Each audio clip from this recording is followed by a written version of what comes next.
but there was nothing that came close to that relationship that I had with him. Then years later, then he started to do, pop up on more places and have a couple podcasts and, as a guest, and then different social media, begrudgingly on his end. But still, it was just like, oh God, that connection then was back again. Yeah. So there's something irreplaceable. And once you find your teacher, it's really quite good.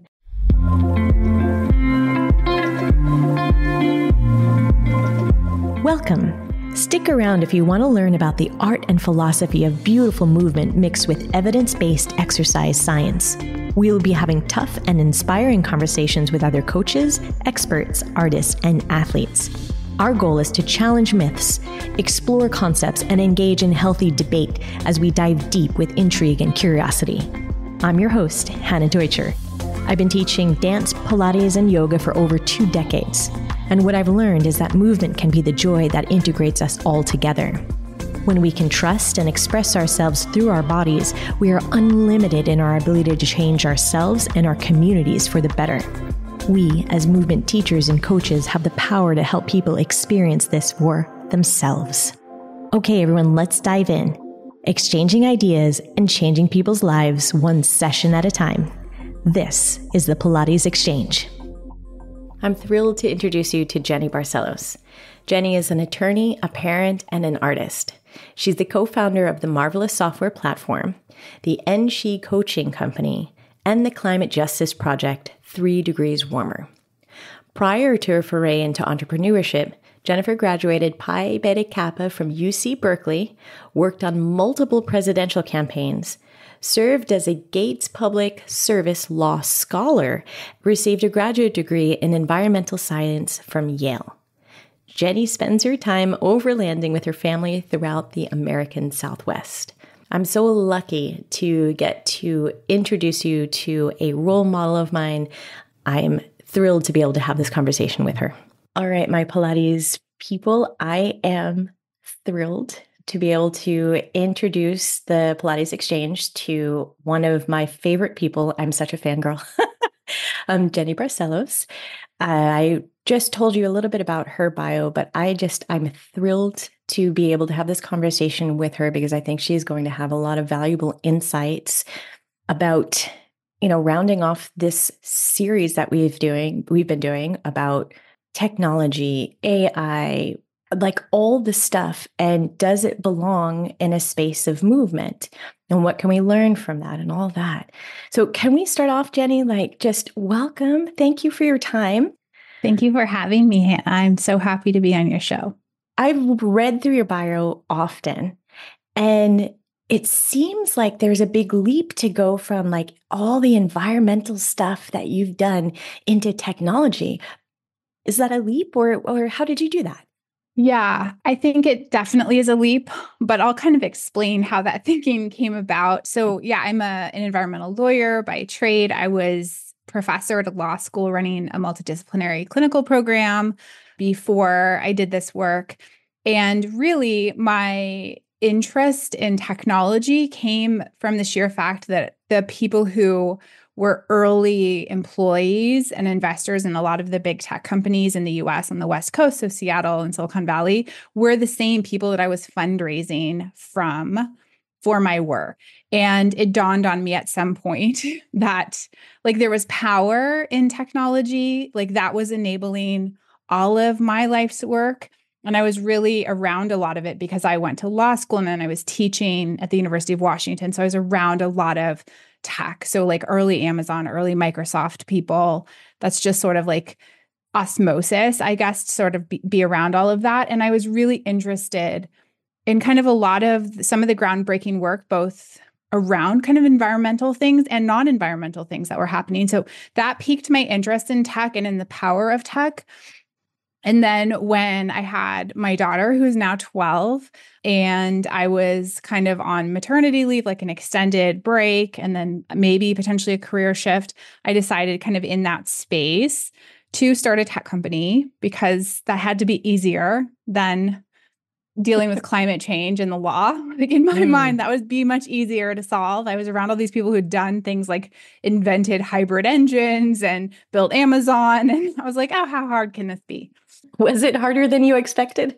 Harder in different ways, like easier in some ways and harder in some ways. And so maybe for your audience too, I'll just share like the wellness side of this too for me, which I think is really important. I didn't just want to build something in tech. I really wanted to build something in the wellness industry.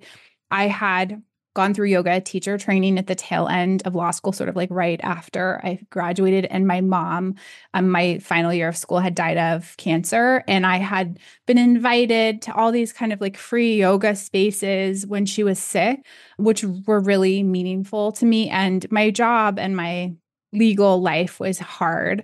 And the wellness work I was doing was kind of like my saving grace. I feel like it saved my sanity. And I loved being around the people that were doing that work. So I knew that if I ever transitioned or took on any kind of other career, I really wanted it to be in the wellness space because I just found it delightful compared to the other work that I was doing in the world. Well, that's a really, really inspiring story to take all of what you've been through. And then, because I know this side of the technology, your technology that you created, from an entirely different standpoint, because I've been living within this space that you've created for a little over 4 years now, that you have taken what I would say is a very scary place of technology wise, and made it so accessible and empowering as a woman to be on this side, especially for movement, for us wellness creators and stuff. So I just want to say, like, chapeau, like, that you took that seed of an idea and really created that for us to be in there. Oh, thank you, Hannah. Yeah, I mean, I feel like when I started our platform, which used to be called NamaStream and now is called Marvelous, there was nothing really in the space. There were a few studios around the world that had kind of developed their own streaming mechanisms for really streaming recorded classes. And it was really interesting to see how those businesses came about and evolved. I had started to pick up on the inkling that this was a direction a lot of other, at least at that point, brick and mortar operations wanted to go in. And it was, people felt very disempowered because they were not married to a major technologist. They didn't have access to venture capital to like build out these systems on their own. And so I saw like an opportunity there to really level the playing field and bring technology potentially into spaces where it wasn't accessible at the time. That was like really meaningful and fun for me to kind of build this entire new kind of business model, or to bring technology into kind of the wellness studio space. Now it's really common, obviously, and there are lots of other companies and brands that do this. But to me, the joy was playing that small role, at least, in kind of getting it going in the industry and making it accessible. Over the last few episodes, I've been talking a lot about we have to stay curious and be part of the conversation. And although, like, at this point, like, technology is rapidly advancing and there's like so many things to stay on top of it. But if we go at it with this mind of like, okay, let's just see what's out there. And, like from your platform, you're leveling that playing field for so many of us that it was just too big and scary. Like, how are you going to piece all these things together and make something out of it that would be meaningful for us as the wellness creator, as the teacher, as the Pilates teacher, that we can help our students in the way that we want to? Been really interesting. I think for me, one of the best frames to have around this is like technology is just one tool in your toolbox. So obviously all your trainings and all of like the philosophical work that you bring to your movement-based work, all of that matters too. Like technology is just a series of other tools. And I like to say, use what works for you and, just set aside what isn't working. And maybe at some point it works for you. Maybe at some point it never does. Like, the point of all of this is to make it more accessible for your students, to make it easier for them, to make them practice more than they otherwise would be able to practice. And then to make your work obviously available to people who don't live in close proximity to you geographically, whether they're people that you met on a retreat or at a conference or a former student or client who's moved away, I think that that's like, look for the magic, like the opportunities to bring that magic, because it really is magic that you can broadcast your class 15,000 miles away and it's only like parts of a second of a delay. I mean, these are things that did not exist 10 years ago, right? So like, I would think that we also need to acknowledge the amazing magical properties of all of this. Absolutely. Like it is such a great thing to be able to do. It's really incredible to be able to connect with people all over the world. And then also, it's part of the sadness sometimes as a teacher is always like you have these great connections to students and then they move away and then, you lose these people, but not anymore. Like I've kept in touch with so many more people. They know that they can, I don't know, watch an on-demand workout or they can, live stream a class from us at any point. It is such a great way to continue that learning environment, more the connection. It's more than that, it's a connection. Yeah. I think it's worth really honing in on that too, because I think about it in the early days of building my company. Because of my husband's job, I relocated across the United States for a period of time for like 2.5 years. And I was very much distraught by having to leave a couple of my teachers. And like I said, I had gone through yoga teacher training. I never really intended to be a professional teacher, but I just cared so much about the practice. It was such a huge part of my life. It was devastating actually to leave. That was one of the hardest parts about moving. It was easier to talk to friends and interact with other people, but my teacher, I basically lost the connection to my practice with her, my main teacher. And I tried like every studio in the Winston-Salem, North Carolina area. Like I tried like every class and some were fine and great, but nothing for me in that moment of time in my life made up for the difference of like losing my ability to practice with my teacher. And so that was also kind of lighting a fire under me while I was doing this. I knew that there's something magical that happens between teacher and student that, is hard to recreate or maybe even impossible. And so how can we kindle those kinds of relationships? And just even, I don't know, back then, people weren't even really making videos on Instagram. Instagram was still pretty much a static photo platform. Like it's not like having a YouTube channel was popular or common. So I really had no way of connecting with the teachers around the world who I wanted to work with. So this was also selfishly kind of for me.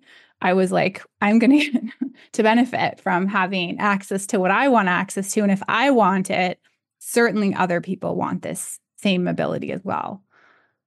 I totally relate to that. When I left Montreal because of dancing and I left my teacher, Darby, like it was such a hole in my heart. I just like it was my teacher. I, travel all over the world with dancing, but there was nothing that came close to that relationship that I had with him. Then years later, then he started to do, pop up on more places and have a couple podcasts and, as a guest and then different social media, begrudgingly on his end. But still, it was just like, oh God, that connection then was back again. Yeah. So there's something irreplaceable. And once you find your teacher, it's really quite good. Yeah. Jeni, what do you think about sort of, I hear some chatter within the teachers that I mentor about the online space being so saturated. And that's a word that I hear all the time. What do you think about that bird's eye view? Yeah. So, I mean, I think that there is a nugget of truth to that. And then there's also a lot of misplaced anxiety with that kind of line of thinking. People have been saying that in my presence for 12 years now. Like when I first built our platform, there were two really big streaming platforms that were owned by either a single studio or in another case, like a very large business. We probably all know which one that is. And they're like, oh, well, anyone can take a class with XYZ famous instructor on X platform. Why would anyone take my classes? So I've just been hearing this for a long time. And I know it not to be true because I have the data and the analytics and the platform to show that it's not true. I think it's just a mindset issue, to be honest. I do think that early on, it was much easier to sort of be more demure, like kind of hold back and just be one of the only instructors of a certain discipline and get students because it was not as common to find, say, a Pilates teacher online. So if you were a Pilates teacher, you're probably doing okay 10 years ago or 9 years ago, even without having a strong personal brand like Google would show you to people searching for online Pilates classes. But now that's not the case. Like now your personal brand and identity matters, your marketing matters. But as long as that's something you're willing to take seriously and invest in, I think you're fine.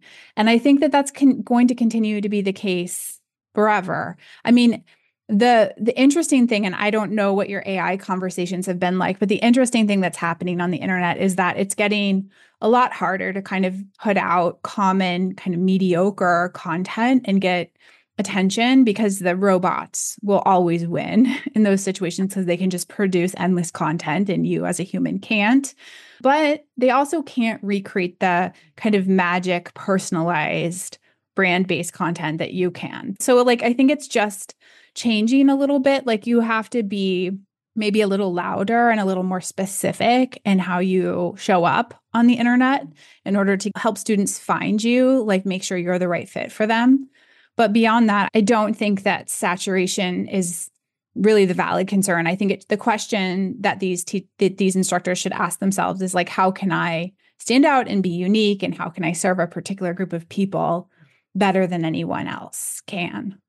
I 100% agree with you, because part of what my work, all of the things that Christian and I create together with Train the Trainers and all their teaching programs and stuff is really about helping hone in on a teacher's authentic way of teaching, because I think that's the magic of it. If someone's out there just creating, let's say, mimicking the things that they think are going to go viral, then we've missed the point of it. There's no real connection there. And if we're talking about the essence of what makes this space amazing is that connection. And so how do we get our most authentic selves out there in whatever the advertising, our personal brands or whatever, so that we call in those students that want our teachings, not the mediocre AI version of us. Yeah. If you think about it, there's people that are just going to go on YouTube and they're going to search Pilates for lower back or whatever search terms, and they're going to take whatever shows up. And those are not obviously going to be your people, right? So you're looking for people that are looking for you. And I don't know. I mean, maybe I just say this because I feel this way too, and I need to comfort myself. But I do think that this kind of forces us to be creative. And if you are, a teacher in a movement-based practice, or you're a business owner or a shop owner or something like that, like you're a creative person. There's like a massive amount of creativity and individualism within you. And it kind of forces you to dig into that a little bit. Like you cannot be a copycat of something else, like you're saying, that's trending. I kind of think that that's its own gift, because like you're tapping into this essential part of you that's also very rewarding for you as the professional to do that, right? Like you want to show up that way. So if you can kind of get away without doing it, like you're maybe losing something in that process. That's a really interesting view on it. That makes sense. It really makes sense. When I started teaching, I felt underprepared and overwhelmed. I needed to learn how to plan my training so that it made sense, but I wasn't sure what was working and what wasn't. So many teacher training programs leave out the actual art and business of teaching. This is why we created Train the Trainers. Train the Trainers is designed to give you the tools you need to create a powerful learning environment for your students. Gain access to the vault of our collected knowledge, where you can learn everything we have to teach you, whether you are a freelance teacher or a studio owner. Get constructive feedback on your teaching with actionable tools you can apply immediately. We can't wait to be part of your teaching journey and to help you grow in your business. Welcome to Train the Trainers.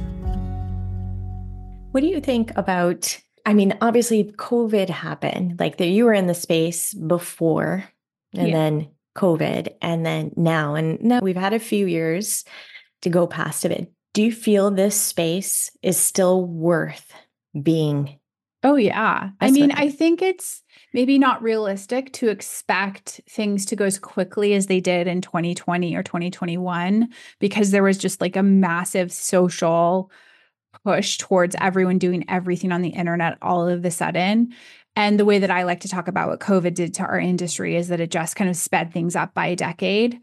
So we were headed this way anyway. I started this work in December of 2013. And so I've seen the trajectory of it. I mean, we knew this was coming a long time ago. And so I don't think that like, there's no going back. There's maybe like we sped up. And so now things are not moving as quickly as they were, like I said, right at the beginning of the pandemic, but they're still headed in that direction. The economy will never go back to what it was before. It was always headed this way. So yeah, absolutely. Like if you want to do this as your career, if you want to have a business as a teacher, as an instructor, this is pretty important to figure out how to do this well and to be comfortable. To me, I think that identity of having an online business, because you are an entrepreneur. If you're teaching Pilates classes online, like you have to start to think about yourself as being a business owner in addition to being a teacher or an instructor. Like that's another part of your career identity. And then like just starting to get comfortable with learning how the internet works and changes and being good with adapting to those changes, which will always be happening. Right, right. And I think there's a lot of creativity in this online space that I think that it's not so dry as I think some people are saying is like, okay, well, you could stream classes or there's your on-demand version.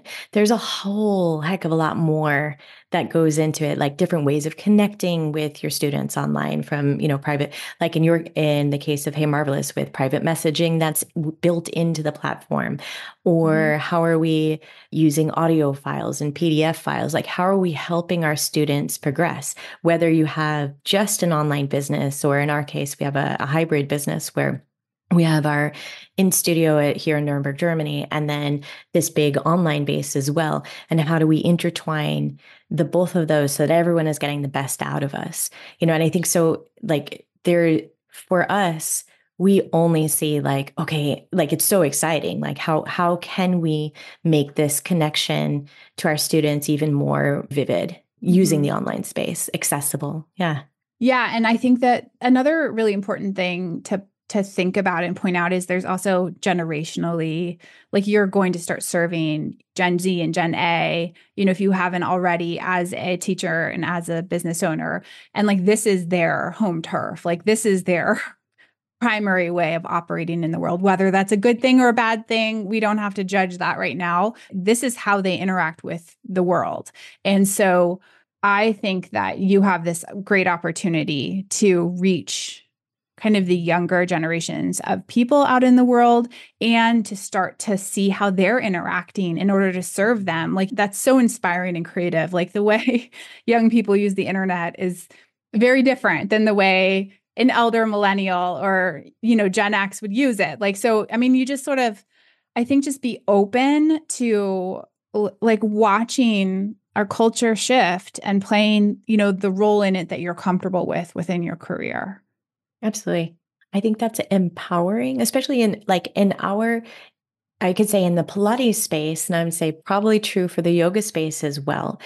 It's a women dominated field. And let's say, I don't know if it's historically, but just like this stereotype of women not being very good in the tech side of things. And so I think when we start showing up to the conversation and just being curious about like, well, how could I make this work for my business? How can, I serve my younger clients better? I think that's where the empowerment comes. And I think that's where we as women start to level this field as well, because in the online space, we have, depending on how we do it, but we have then no cap in the amount of money that we could earn in an idealistic way, whereas in our small little studio space in say Nuremberg, Germany, there's an amount that I can earn and then that's it. Yeah. But it's unlimited the other way. So I think that's really powerful place to be in when you look at it like that as well. Yeah. Yeah, I love that, Hannah. And I mean, that's been a primary motivating force for me since the very beginning as well.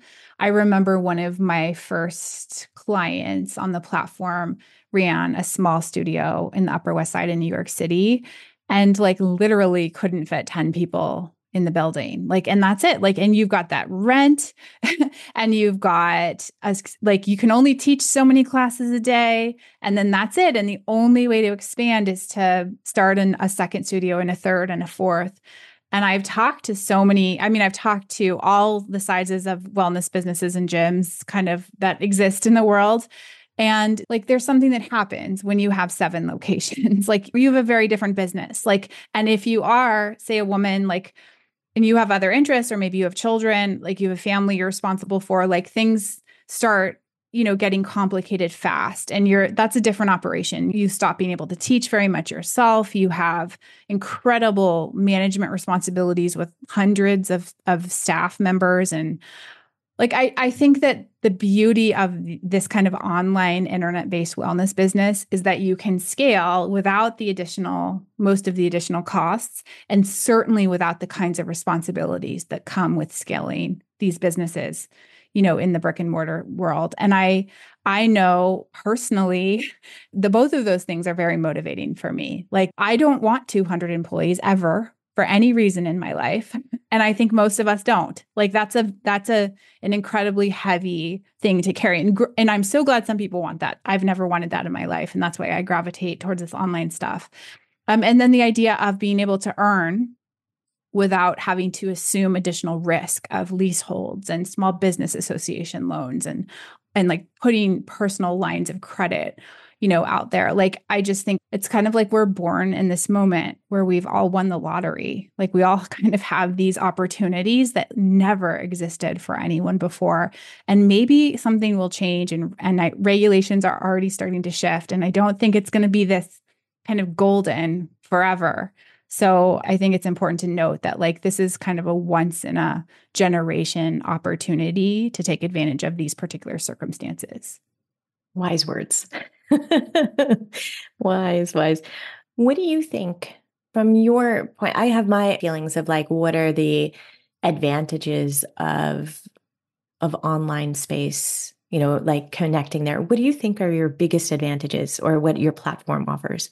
Well, I think because we were the first in the industry, like, we've built it, we've kind of co-created it with the professionals in the industry who are at the forefront of what it means to teach online. I mean, just like, no modesty here at all. Everything else is pretty much it's either a copycat of us or a copycat of a copycat of us. So, I mean, there's advantages, I'm sure, to every kind of platform, but ours is like, we're always in constant conversation with our customer base and our student base. Like, we are building the thing that is needed in the world. And so that's, I think, the biggest difference. And, we're not run by like a team that's been brought in by a private equity group, which is what a lot of our competitors are run by now. So they're really focused on kind of minimizing costs and maximizing growth. And that's not always to the benefit of the instructors on the platform, and certainly not always to the students. And so, there's just things that people don't think about, like data, privacy, security, that we're just hyper aware of because we're kind of in it for the long game, and we carry that responsibility and take it seriously. So you're building something that matters to you. It's different than doing it in a transactional way where it's just like meant to, like, I'm going to get this one thing out of it and then I'm tossing it aside. And because we were built and developed for this industry in particular, we obviously have features that other kind of just like online teaching platforms don't have, like contracts and waivers and, just the way that we've structured the way products work and bundles work and class cards. Like, we're mimicking to the best of our ability the way the offline wellness world works, but in an online context. I also think that the other big thing is that my co-founder Sandy and I are not computer programmers. We're not software engineers by trade. And so we are adamant that everything is designed in a way that it's like straightforward and simple for people who don't come at it from the back end of the code. So if something is confusing to me, it doesn't get released. So I think that's actually kind of a big deal. That is something that I'm in love with the platform anyways, but something that I so appreciate is that and I've been through a lot of platforms, There's an ease, a simplicity, and a beauty in the way that the platform works. That with other platforms, I spend way too many tears trying to figure out how the logic is behind the scenes to get the thing to work. That doesn't make sense. And there's never been a time where it hasn't been like, oh, okay, just go over here, press this button and do that. And even if there was, there's always a human on the other side that responds and says, okay, oh, I see that. Okay, let's make that better. Or here's this thing that actually, there's a person that's going to help, not an automated bot that's behind there. Yeah. Which is huge. And I think that, from us, so from the user point of view, is that when I'm able to go in there and have Hannah, the non-stressed out version of me, creating my best stuff on a platform, then it automatically, that ease goes out towards my clients as well. Because I get to put my best face forward, because there's a lot of, for anyone that's out there that hasn't checked out the platform yet, you are going to do that right after this, you listen to this podcast. But there's also this beautiful way that the creator, the studio owner, can brand it to make it feels like me. It feels like Chris and I when you interact with that platform. So I love, love, love, love all of that. And I think that's the connection also that is unlike any other platform. Yeah, thank you. That means the world to me that you feel that way, Hannah. And I would just say, like, the reason that it's like that too is because Sandy and I teach on the platform and have, not since the very beginning, because what we did wasn't relevant to what the platform did early on. We've also, it's called in the tech space dog fooding the product. Like, we use it. I use it as much as anyone else uses it. Like, I'm in there using it with our customers too, right? So I think that there's this sense of, like, I want to feel proud of that, and I want to love it, and I want to love my own site and make it look like me and my personal brand as much as you do. And so I think that that's, again, kind of like, that's how everything should be, though. Like, I think that's how things should be made. I think that just because something's written with code doesn't mean that artistry can't be involved. I mean, my favorite, I have like a small collection of favorite tools that I use, outside of the scope of wellness for my, like, just different software tools I use. And I just take such care and attention in picking things that make me feel delighted when I'm using them, or have little Easter eggs and surprises for me and are easy and make my life better. Just like I take care and attention when I pick out a journal or planner to use in my life, or pick out the mugs that I want to drink my coffee and my tea out of. Like, the software that I use, I have the same relationship to technology that I do to anything else that I use in my life. So I'm sure I hope that's reflected in our product, but I think that's something that we can all do, like having that kind of digital hygiene or that care and attention that you would, for anything else, like your living space or I don't know, just the lamp that you turn on. I love things to be beautiful and easy and to feel like they belong. And so that's also how I want my technology to be. It absolutely comes across. And then another thing that I think is different. My feeling is different when I'm interacting with the technology that you've created than as opposed to different platforms is, I say this word empowering quite a lot on this episode, but there's an empowering part of it because it's not competition based.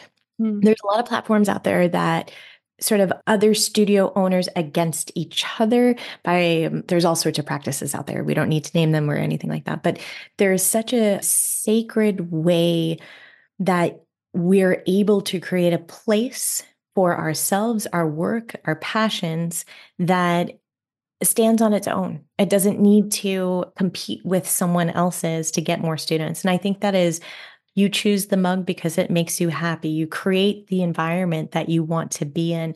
And I think that's what I'm sort of saying is that you've allowed every creator that's on this platform to create their own space and let them inhabit that without crowding it.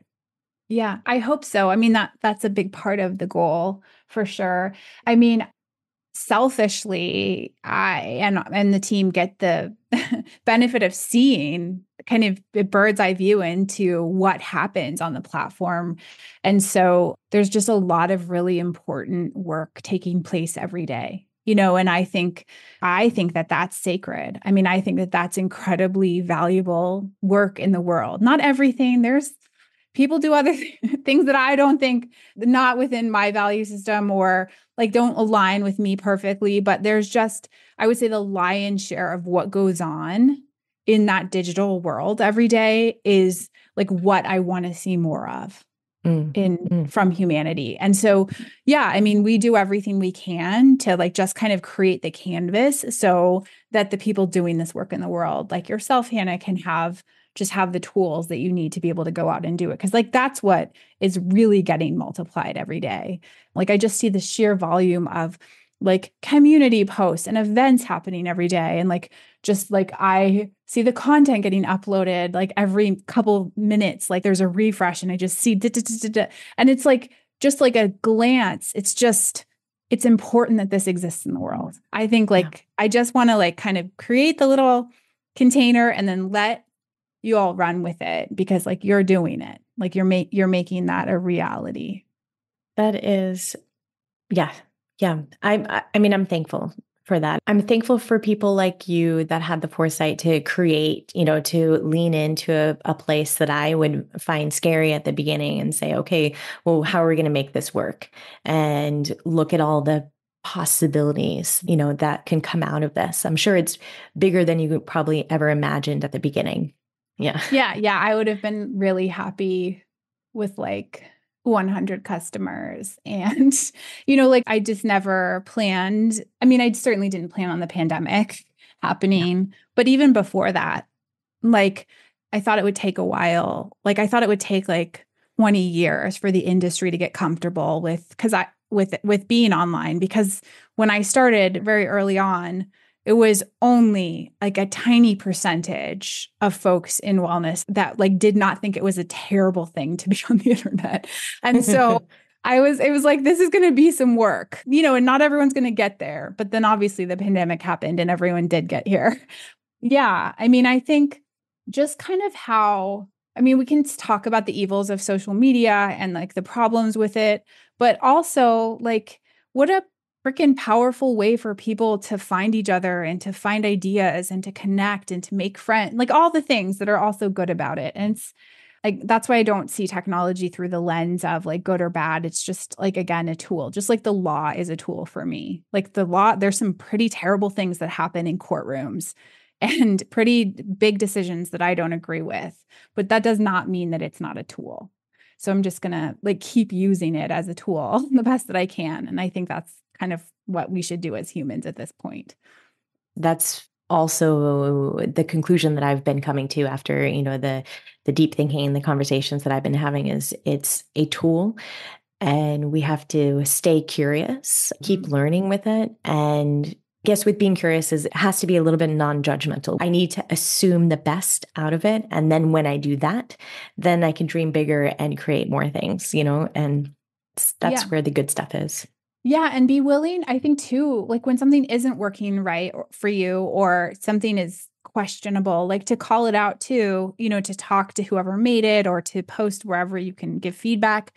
Because the truth is for the first few decades of the internet, most people like us didn't participate in any kind of decision making at all.